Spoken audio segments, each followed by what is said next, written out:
देखिए जर्नल की बात कर रहे हैं, है ना, जो आप लोगों का मिस हो गया था। और जर्नल को समझने के लिए सबसे इंपॉर्टेंट क्या है? रूल्स ऑफ अकाउंटिंग, जो बेसिक आपको देखने, और उससे रिलेटेड क्या है? क्लासिफिकेशन ऑफ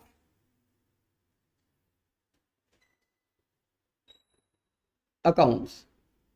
अब इस क्लासिफिकेशन को अगर हम समझ लेंगे तो ये जो हिसाब है जर्नल बनाने का, जिसमें डेबिट और क्रेडिट को यूज करेंगे, वो समझ में आ जाएगा आपको। कैसा आएगा देखिए, जब आप जर्नल बनाते हैं तो जर्नल का पहले फॉर्मेट अगर आप देखें तो कुछ इस टाइप का होता है। एक यहाँ पे एक कॉलम आएगा डेट के लिए, फिर एक आएगा आपका जिसमें मेन जो जर्नल एंट्री है वो करते हैं, इसको हम कहते हैं पर्टिकुलर्स। एक छोटा सा बनाते हैं, इसका नाम है एल एफ नंबर। एल से क्या है? लेजर, और एफ से क्या है? फोलियो। अब लेजर फोलियो क्या है कि जब जर्नल के बाद, आपको याद होगा स्टार्टिंग में पढ़ाया था कि जर्नल के बाद लेजर बनती है, तो जर्नल से ये जो एंट्री है ये लेजर के किस पेज पे गई है वो लिखा जाता है उसमें। सही है ना? तो उसको पेज नंबर लिख देते हैं रेफरेंस के लिए। और दो और बनाते हैं यहाँ पे, एक डेबिट का कॉलम और एक क्रेडिट का।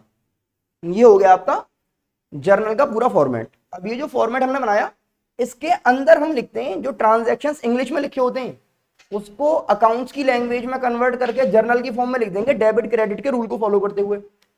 इस तरह से लिखा जाएगा समथिंग, यहां पे कुछ आएगा अकाउंट डेबिट, डीआर से क्या है? डेबिट।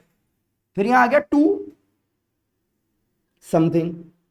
अब ये डेबिट में क्या आएगा और क्रेडिट में क्या आएगा, इस बात का पता लगेगा हमें यहाँ पे आके। ये जो हमने क्या बताया क्लासिफिकेशन ऑफ अकाउंट्स में, यहाँ पे रूल सीखेंगे डेबिट क्रेडिट करने के। अच्छा, उसके बाद जो हमने यहाँ पर लिखा, अब हमें और आपको अकाउंट्स आ जाएगी तो हम समझ जाएंगे कि इसका क्या मतलब है। लेकिन जिसको अकाउंट्स नहीं आती वो कैसे समझेगा कि हम क्या दिखाना चाह रहे हैं? सपोज करो एक साइंस वाला बच्चा है, वो इसे देख रहा है, उसने बिजनेस तो खोल लिया, लेकिन अकाउंट्स तो आपने मेंटेन करे उसके, अब वो देख रहा है बेचारा, पता नहीं क्या लिख दिया तुमने। तो उसको समझाने के लिए हम क्या करेंगे, इसको ट्रांसलेट करेंगे इंग्लिश में। उसको कहते हैं नरेशन। क्या कहते हैं? और एक पूरा ये करने के बाद एक लाइन बना देते हैं यहां से लेके यहां तक। इससे पता लगता है कि हमारा एक पार्ट जो है वो हो गया। अब इसी तरह दूसरे की शुरुआत करते हैं, तो एक चीज यहां पर सेपरेट हो गई हमारी। अब क्या सीखना है मेन, वही कि भाई डेबिट किस हिसाब से होगा। अब ये टू जो है, टू ये शो कर रहा है क्रेडिट को, तो क्रेडिट में क्रेडिट नहीं लिखते बल्कि क्या लिख देते हैं? टू। तो डेबिट के लिए डीआर और क्रेडिट के लिए टू आ गया। इधर आइए, क्लासिफिकेशन क्यों पढ़नी है? क्योंकि इससे हमें पता लगेंगे rules of debit and credit. Classification देखिए दो तरह की होती है, एक कहलाती है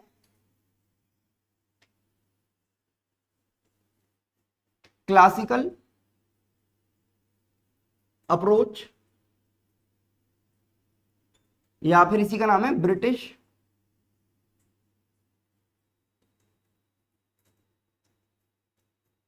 क्लासिफिकेशन। और अगर आप इधर आ जाएं तो इसको आप कह सकते हैं मॉडर्न अप्रोच, या फिर अमेरिकन अप्रोच, या क्लासिफिकेशन, जो अच्छा लगे। तो हम पहले स्टार्ट कर रहे हैं कौन सी वाली? क्लासिकल वाली। और इसको समझ लें, इसके हिसाब से देखना चाह रहे हैं कि इसमें डेबिट और क्रेडिट का पता कैसे लगाएं। ठीक है ना? आओ देखो, ब्रिटिश, या फिर क्या नाम बताया था? क्लासिकल। इसमें कहा गया कि अकाउंट जो है वो दो तरह के होंगे। कितने तरह के होंगे? दो तरह के। कौन कौन से? एक कहलाएगा पर्सनल अकाउंट, एक कहलाएगा इम्पर्सनल।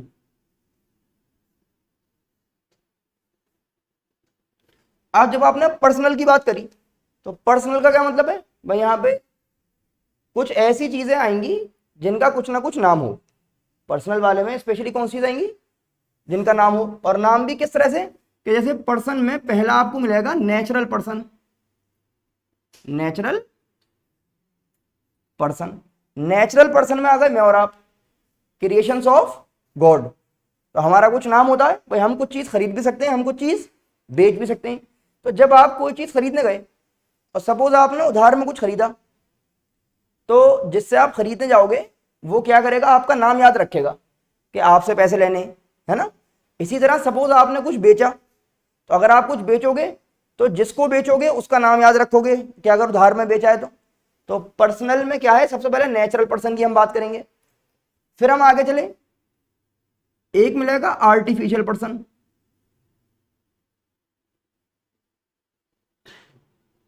आर्टिफिशियल पर्सन कौन हो गए? जो कोई भी बिजनेस, या हम किसी कंपनी की बात कर रहे हैं तो देखो बिजनेस का या किसी कंपनी का भी अपना कुछ नाम होता है, और बिजनेस जो है वो कुछ चीज खरीद भी सकता है और कुछ चीज बेच भी सकता है। तो आर्टिफिशियल इसलिए कह रहे हैं कि बस वो हमारी तरह भाई ऐसा लिविंग नहीं है, लेकिन नाम तो उसका भी है। अगर XYZ लिमिटेड ने ABC कंपनी से कुछ खरीदा तो उसका नाम याद रखना पड़ेगा, ऐसी कुछ बेचा तो उसका नाम याद रखना पड़ेगा भाई किसको सामान बेचा या खरीदा। इसी तरह नेक्स्ट आपको मिलेगा personal representative account. Personal representative वाला अभी समझाएंगे, पहले उस पर चल रहे हैं इम्पर्सनल पे, है ना, उसमें समझ में आएगा। इम्पर्सनल में कहा गया कि भाई दो तरह के अकाउंट मिलेंगे आपको, कौन कौन सा? एक कहा जाएगा रियल और एक कहा जाएगा नॉमिनल। रियल की बात कर रहे हैं, रियल में हम स्पेशली किसकी बात करते हैं? एसेट्स की। किसकी बात होती है? एसेट्स की। तो एसेट्स के साथ दो खासियतें हैं कि या तो एसेट्स आपके पास आएंगे या एसेट्स आपके पास से जाएंगे। तो उसी हिसाब से भी हम देखेंगे इसमें क्या रूल बनेगा, क्या कह रहे हैं हम, स्पेशली एसेट्स के बारे में बात करा करेंगे इसमें हम। फिर हम आगे देख रहे हैं नॉमिनल। नॉमिनल में हम बात किया करेंगे इनकम की, एक्सपेंस की, लॉसेस की, है ना, गेन्स की। तो इन सभी चीजों की बात किसमें करनी है? नॉमिनल में। देखो इन एसेट्स में और नॉमिनल में फर्क कैसे करेंगे आप समझिए। मैंने आपसे कहा कि सपोज देखो हमारी ये कोचिंग है एक, मैं शुएब सर क्लासेस की हम बात कर रहे हैं, कोचिंग है। इसमें क्या हुआ, मेरे पास कुछ पैसे थे और मैं उस पैसों से कुछ सामान लेके आया। तो मैं सामान लेकर आया, जैसे आप सपोज करिए फर्नीचर, क्या लेकर आया? अब आप ये बताइए जो फर्नीचर है ये एसेट लग रहा है आपको, यानी कि रियल अकाउंट में आना चाहिए, या खर्चा लग रहा है नॉमिनल में आना चाहिए? कैसे बताएंगे? तो वैसे तो आप ये भी कह सकते हैं भाई फर्नीचर आया तो उसमें खर्चा हुआ, लेकिन बात ये है देखो एसेट्स की खासियत ये होती है कि जब आप पैसा दे के आते हो ना तो बदले में कुछ आ जाता है आपके पास। एसेट्स को आसान लैंग्वेज में आप ये समझ लेंगे हम प्रॉपर्टी की बात कर रहे हैं। किस चीज की बात कर रहे हैं? तो जब आप पैसा देकर आए तो बदले में आपके पास कुछ आ गया, इसीलिए हमने कहा कि ये क्या है, एक एसेट है, यानी कि रियल अकाउंट में आना चाहिए। इसी तरह देखो मैं आपको पढ़ा रहा हूँ, ये कैमरा लगा हुआ है यहाँ पे, तो ये भी पैसों से लाए सी बात है, ये कैमरा लगा रखा है यहाँ पे, तो पैसा गया और बदले में ये कैमरा आ गया, तो ये भी एसेट हो गया। अच्छा यहां पर कोचिंग में सपोज कुछ टीचर लगा रखे हैं हमने पढ़ाने के लिए, तो टीचर्स यहां पर आते हैं, उन टीचर्स का पेमेंट करना होता है, उन टीचर्स की सैलरी जा रही है। तो अब इसमें क्या होगा कि मेरे पास पैसा तो जा रहा है मेरे पास से, लेकिन बदले में कुछ आया नहीं, देखा जाए तो ये खाली एक सर्विस थी उनकी, भाई एक महीना उन्होंने पढ़ाया और मैंने उनको बदले में पैसा दे दिया। तो पेमेंट जब चला गया, सैलरी चली गई, तो अब आप बताइए रियल में आएगा नॉमिनल में? ये नॉमिनल में आएगा, ठीक है ना। इसी तरह से आप देखिए कि ये स्टेशनरी का सामान है जिससे पढ़ा रहा हूं आपको, मार्कर वगैरह। अब ये स्टेशनरी जो है ये बताइए ये किस मानी चाहिए? ये भी एक्सपेंस में नहीं आएगी, खर्चे में। ये जो है एक टाइम के बाद यूज करके खत्म हो जाएगा ना। वैसे बहुत सारे हम रजिस्टर लाए बच्चों को देने के लिए, सब चीजें होती हैं, तो ये सब क्या खर्चा है। अब ये फर्नीचर जो मैं लाया हूँ, कैमरा जो है ये तो यहीं पर रहेगा काफी टाइम तक, लेकिन मार्कर क्या हम यूज करते हैं जब कुछ 2-4 महीने चले फेंक दिए उसके बाद, तो वो खर्चे में गिने आएंगे। स्टेशनरी वगैरह वाला आइटम जो है वो फिर इस तरह ही देखेंगे आप, ये बात, ये फर्क है इसमें। भाई जो चीज लंबे टाइम तक चलती है, देखो हम ये सब लाते हैं तो इसलिए इसको उसमें लिखते हैं। लेकिन अब एक अलग बात है, आप स्टेशनरी जो है बहुत सारी स्टॉक में लिया है हम कि काफी टाइम तक यूज करनी है, तो फिर जब स्टॉक में बड़े बड़े कार्टन्स ले आए हम तो फिर उसको रख लेंगे एसेट्स में लाके, लेकिन यूज करने के लिए लाए थोड़ी बहुत तो ऐसे नॉर्मल खर्चे में आती रहेगी, ठीक है ना। तो बहरहाल ये फर्क है रियल में और नॉमिनल में। इसमें हम क्या करते हैं, एक्सपेंस है, लॉसेस हैं, इनकम है और गेन्स हैं, किसमें लेके आते हैं? नॉमिनल में। ये सब चीजें हमें बहुत ही अच्छी तरह पहले समझनी है, तभी जर्नल बन पाया करेगी। क्योंकि काफी लोगों ने अभी देखो टेस्ट हुआ था तो गलती भी आ रही थी, आज आधे बच्चे फिर गायब है, फिर उनका छूट जाएगा। अब हम इनसे रिलेटेड जो रूल्स हैं वो देख रहे हैं कि अगर आप पर्सनल अकाउंट की बात कर रहे हैं तो जर्नल बनाते में किस बात का ध्यान रखना है। तो पर्सनल के रूल देखिए, सब लोग इसको लिख लेंगे। पर्सनल का रूल क्या है, और फिलहाल तो क्योंकि देखिए हमारे पास टाइम कम है तो आप लोग सब देख लो अच्छी तरह, ये उस पर डाल दूंगा मैं, वहां से रिकॉर्डेड करके उसमें से देख लीजिएगा, है ना, रिवीजन जब करें। तो रूल ये कह रहा है, अच्छा एक ही रह गया, पर्सनल रिप्रेजेंटेटिव, इसको समझाना रह गया। इसको समझिए, देखिए हमने क्या बताया, कुछ एक्सपेंस हैं, लॉस हैं, इनकम है, गेन है, इस टाइप की चीजें हैं यहाँ पे। अब जैसे मैंने कहा कि रेंट पेड, जब मैंने रेंट पे कर दिया, तो रेंट को जब पे किया गया, तो अब ये बताइए पहले नॉमिनल खर्चा है, रेंट पे कर दिया आपने।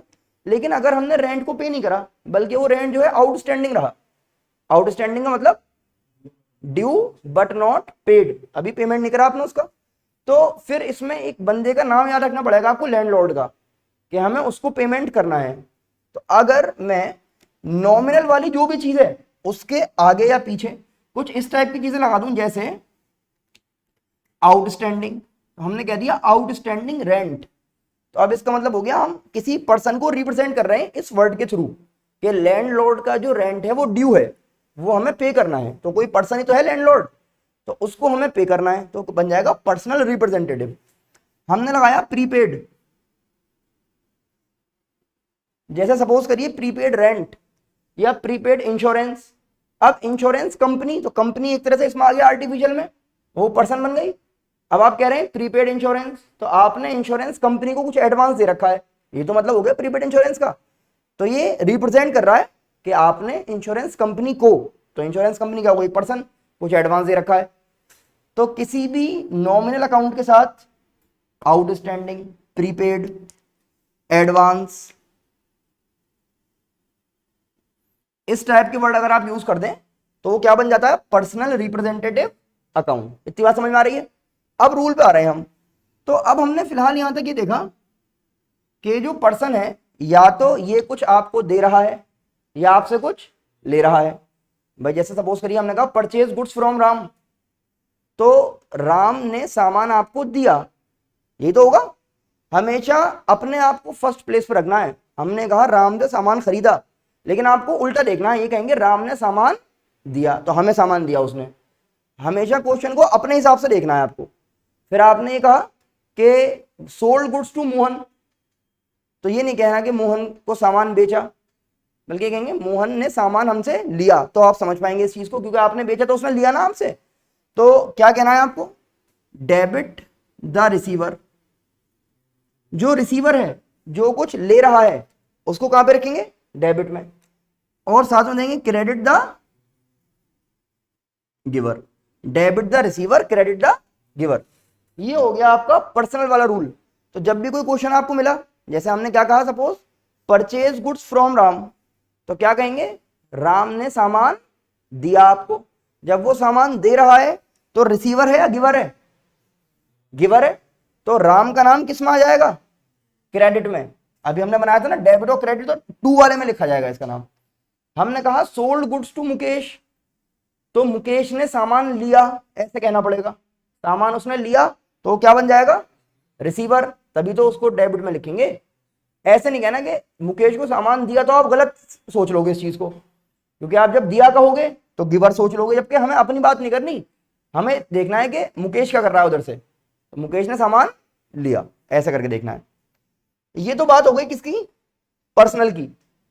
पर्सनल के बाद दूसरा हमारे पास क्या है, रियल। तो रियल वाला रूल देखो हमसे क्या कह रहा है, रियल वाला हमसे कह रहा है डेबिट व्हाट कम्स इन। यहां पे आपने देखा था ना कि भाई प्रॉपर्टी है, एसेट्स है, तो एसेट्स या तो आपके पास आएंगे या आपके पास से जाएंगे। मैंने कहा फर्नीचर खरीदा तो फर्नीचर आ गया बिजनेस में, मैंने कहा फर्नीचर बेचा तो फर्नीचर बिजनेस से चला गया, ये तो हो रहा है। अगर मैंने कहा भाई कैमरा खरीदा तो कैमरा बिजनेस में आ गया। तो अगर कुछ बिजनेस में आ रहा है तो उसको क्या कर देंगे, डेबिट। और कह रहे हैं क्रेडिट व्हाट गोज आउट, तो कुछ गया है तो क्रेडिट में डाल दो। अब मैंने आपसे कहा कि भाई परचेज्ड बिल्डिंग, तो आप सोचिए बिजनेस के पास बिल्डिंग आ गई, तो आ गई तो डेबिट या क्रेडिट, डेबिट। ये बात आपने आपसे कहा भाई सोल्ड ओल्ड कंप्यूटर, तो कंप्यूटर एसेट है, पहली बात आप ये देखेंगे। अब वो हमने बेच दिया, तो बिजनेस के पास से चला गया तो क्या कर देंगे इसको, क्रेडिट। इतनी बात समझनी है। फिर आप आगे चले, नॉमिनल की बात सुन रहे हैं भाई। नॉमिनल वाला क्या कह रहा है, इसमें क्या क्या नाम है, एक्सपेंस, लॉस, इनकम, गेन, इनके बारे में बात करनी है। तो हमसे कह रहे हैं debit all expenses and losses, जितने भी लॉस हुए हैं या एक्सपेंस हुए हैं उनको क्या कर दें, डेबिट। और आगे कहा गया credit all incomes and gains. सही है ना। हमने ये कहा सपोज कि भाई गुड्स जो है चोरी हो गए, पहले बताओ फायदे की बात है नुकसान की, तो डेबिट माने चाहिए। गुड्स आपके चोरी हो गए तो नुकसान की बात है। हमने कहा कि भाई एक मशीन बेची और उस पर गेन हुआ, फायदा हुआ, तो फायदा कह रहे हैं खुद ही हम अपने आप से, तो कहां पे लिखेंगे। अब आप इस चीज को नोट करेंगे और इन्हीं को याद करना है मेन हमें। पर्सनल रूल क्या कह रहा है, रियल क्या कह रहा है, और नॉमिनल क्या कह रहा है। ये तो कुछ बड़े बड़े क्लासिफिकेशन आपने देख लिए, कौन सी में, ब्रिटिश वाली में। लेकिन अगर हम एक थोड़े से आसान की बात करें, देखो इधर, और आपको दोनों समझ में आ जाएंगे ज्यादा बढ़िया रहेगा। दूसरे को हम क्या कह रहे हैं,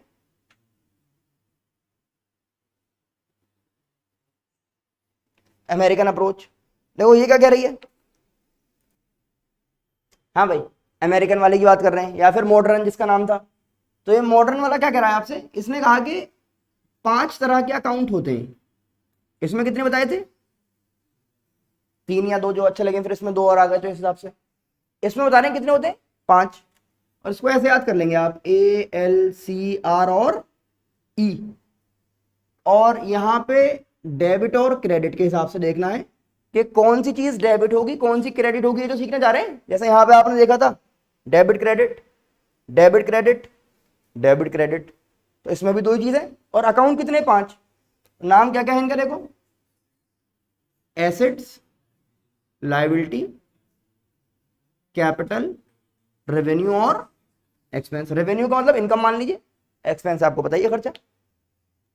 अभी कह रहे हैं कोई भी अगर एसेट है और एसेट अगर आपके पास आ रहा है, तो अगर एसेट इंक्रीज हो रहा है तो उसको डेबिट में डालेंगे, और अगर एसेट डिक्रीज हो रहा है तो कहां डालेंगे। देखो बिल्कुल इस चीज को यहां से मैच करके देखेंगे तो एक ही बात नजर आएगी।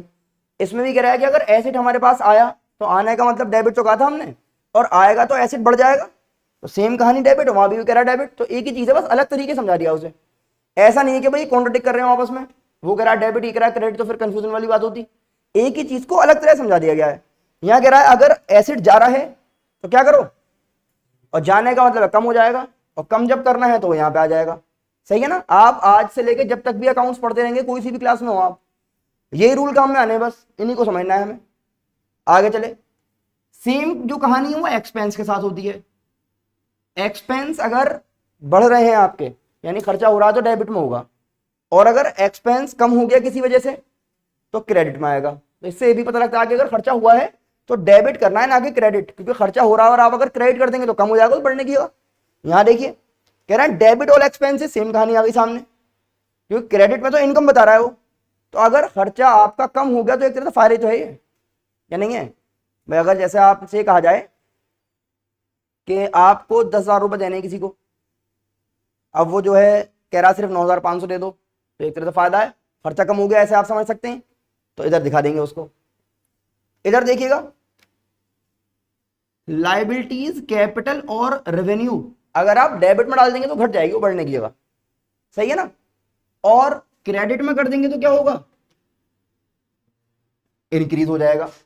इस बात को अगर आप समझ पा रहे हैं, और मैं फिर आपको यहां से इसको मैच अगर करके दिखाऊं, जैसे अगर हम रेवेन्यू की बात करें, मतलब इनकम और गेन की बात अगर देखें, तो देखो किसमें करवा रहा है, क्रेडिट में, ये आ गया क्रेडिट।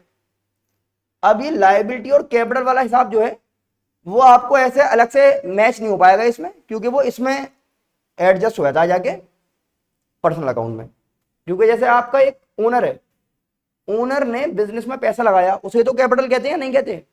ओनर ने जो पैसा बिजनेस में लगाया क्या कहते हैं उसको, खुश लग रहे हो यार तुम, क्या बात करिए है। ओनर ने जो पैसा लगाया बिजनेस में क्या कहते हैं, कैपिटल। तो कैपिटल कहां बढ़ा रहा है ये, क्रेडिट में। ओनर ने पैसा दिया बिजनेस को, दिया मतलब गिवर है ना, यहां देखो क्रेडिट द गिवर, तो इसीलिए कैपिटल कहां पे बढ़ रहा है, तो इस तरह से ये चीजें काम करती हैं। और हमारी जिम्मेदारी है कि पहले हम इसको अच्छी तरह समझें दोनों चीजों को, और समझ के इन्हें अच्छी तरह से याद कर लें, फिर जर्नल समझ में आएंगी। और जर्नल समझने में भी मैं आपको ये करके दिखाता रहा करूंगा, देखो इस वाले रूल से आ रहा है, इस वाले रूल से आ रहा है, तो पहले इसको लिख लो अच्छी तरह, सब लोग बना लो इसको जरा, फिर आगे चल रहे हैं। तो चलिए आप लोग इसको अच्छी तरह देखिए और समझिए। अगली बार से क्या पढ़ेंगे, कुछ क्वेश्चंस ये लिख लिए जाएंगे, उन क्वेश्चंस की जर्नल बनाएंगे, और जर्नल बनाएंगे इन्हीं बेस के ऊपर, ये जो हमने रूल पढ़े हैं, ठीक है। चलो।